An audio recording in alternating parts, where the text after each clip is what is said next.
মঞ্জু ভাই নাকি আমাদের দেশসেরা ক্যাপ্টেন মাশরাফি বিন মুর্তজাকে দিয়ে আন্ডারওয়্যার ধোয়াতেন। এই বিষয়টা আসলেই নাকি সত্যি? রিয়াসাত আজিমের এক ইন্টারভিউতে অভিমান ইকবাল খান খোলাসা করেছেন। আসলে আমাদের নারী দলের চুদলিংপং ম্যানেজার মঞ্জু ভাই কি কোনোভাবে মার্জুক রাসেলের ভক্ত নাকি? না, মানে তিনি আন্ডারওয়্যারের যত্নের জন্য আবার আরেকজনকে রাখতেন। এমনকি দলে নতুন কোনো প্লেয়ার আসলেও তিনি নাকি তাদের দিয়ে এটা ধোয়াতেন। তবে একটা বিষয় জানতে ইচ্ছে করছে, আমাদের মঞ্জু ভাইয়ের স্ত্রী কি ভালোভাবে আন্ডারওয়্যার ধুইতে পারত না? বউয়ের কাজ তিনি মাঠের প্লেয়ার দিয়ে করাতেন কেন? ও আচ্ছা, তার তো আবার শুধু বউয়ের এই কাজ না, বউয়ের দ্বারা রাতের যে কাজটা করানো যায় সেই কাজটাও তিনি নারী ক্রিকেটার দিয়ে করাতেন। ব্যাপারটা অনেক জোশ না? ভাইজানের চরিত্র কতটা ফুলের মতো পবিত্র একবার ভেবে দেখেছেন? তাছাড়া তিনি কতটা বউ পাগল একবার ভেবেছেন? বউয়ের কষ্ট হবে বিধায় তিনি আন্ডারওয়্যার প্লেয়ার দিয়ে ধোয়াতেন, আবার রাতের বেলায় বউ কষ্ট পাবে বিধায় তিনি এইসব কাজ নারী ক্রিকেটারদের সাথে করতেন। মঞ্জু ভাই যদি বউকে ভালো না বাসতেন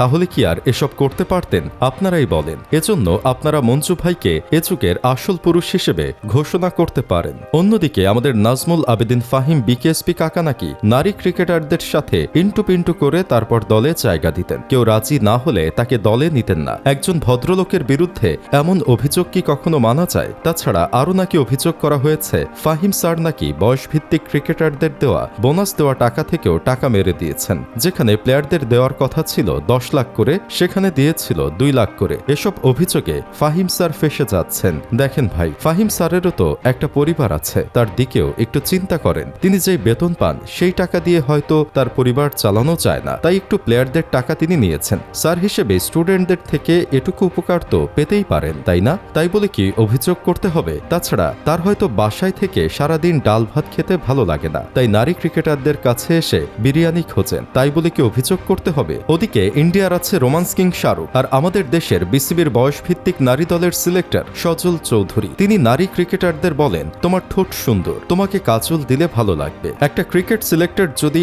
এত রোমান্টিক হয় তাহলে ক্রিকেটার সিলেক্ট করবে কারা? তার এতদিন সিনেমায় থাকার কথা ছিল, সেটা না করে তিনি ক্রিকেটে কি করেন ভাই? এছাড়া পিলু ও তুহিনদের মতো বিসিবি কর্মকর্তারা নারী ক্রিকেটারদের নামাজের জায়গাতেও ব্যাট টাচ ফ্ল্যাটিং রুমে ডাকতে ভুলেন নাই। রুমে না গেলে সেই ক্রিকেটারের ক্যারিয়ার শেষ করে দিয়েছেন। কতটা ফালতু মানুষ হলে নামাজের জায়গাতেও এমন কাজ করতে পারে একবার ভাবেন। ভুক্তভোগী ক্রিকেটার নিজে থেকে সর্বপ্রথম অভিযোগ করেছেন এসব নিয়ে, অথচ সেটার বিচার বিসিবি থেকে কখনো হয়নি। এমনও শোনা যাচ্ছে নারী দলে 99% ক্রিকেটার হেনস্থার শিকার। এত অভিযোগ আসার পরেও তাদের বিচার করবেন না বিসিবি সভাপতি, তাদেরকে বাঁচিয়ে দেওয়ার চেষ্টা করবেন, কারণ বিসিবির সম্মান বাঁচাতে হবে, নারীদের সম্মান নয়। বুলবুল ভাইকে মানুষ বিশ্বাস করে বিসিবিতে বসাইছিল, কিন্তু সেও দিন শেষে মানুষের সাথে বাটপারি শুরু করে দিছে। আসলে যেই বনে যায় সেই বাঘ হয়। এভাবে ভণ্ডামি না করে সঠিক বিচার করেন এসব রোমান্টিক কিংদের। এটা ক্রিকেটের জায়গা, এটা রোম্যান্সের জায়গা না।